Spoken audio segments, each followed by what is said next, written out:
Years since Social Security became law. It was created during the Great Depression to help provide financial security for retirement, disability, and unemployment. But surveys show many people don't know as much about the benefit as they might think.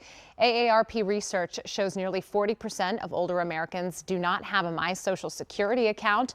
Joining us now is Alex Lawson, Executive Director of Social Security Works. Good to have you with me this morning. Thanks for having me. Yeah, for someone who's never, really thought about Social Security, why does this program still matter so much, 91 years after it was created? Yeah, I think the important thing to note is that for 91 years, Social Security has worked exactly as it is set up to do. It is there for us when we need it. We pay into it during our working lives. It's our money, and I think everyone understands that.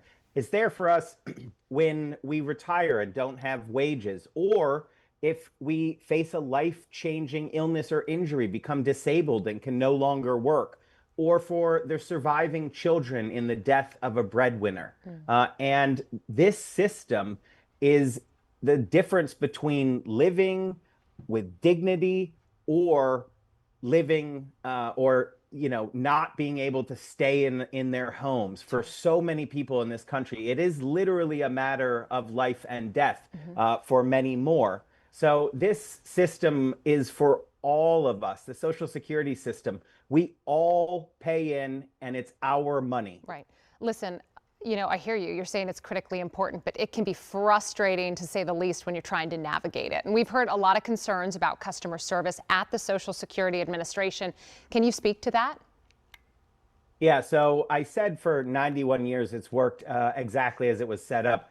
I'd amend that a little bit and say, for 90 years it really worked perfectly. It was hitting on all. There were some challenges here and there, but people were generally aiming at the same thing, which is world-class customer service in the offices. You have 10,000 baby boomers retiring every day entering the system.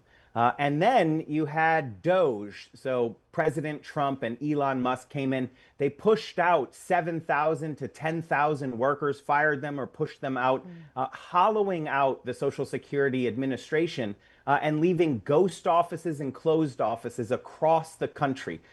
They really damaged the 1-800 number so that people calling in are getting wait times of 5 hours, and then the call is dropped. They say, oh, don't worry, AI will take care of it. And it just leaves millions of Americans yelling operator into their phone when they're trying to make an informed decision about one of the most impactful financial decisions they might make in their life. And that is not because of Social Security. Social Security works.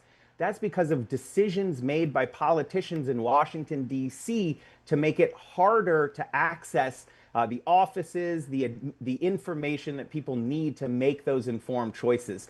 So what we need to do is look at the problem, which is these cuts and hollowing out of the administration, and reverse them, but not just to get back to where we were, which was at historically low staffing levels to begin with.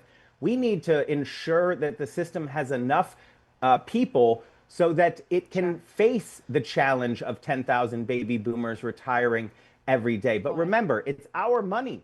It's our money. The government's not giving us any money to do this, including the staffing salaries. So we can do this. We just have to get the politicians in Washington, D.C. to stop taking a jackhammer to the Social Security system. All right. Well said. Alex Lawson for us this morning. Thank you.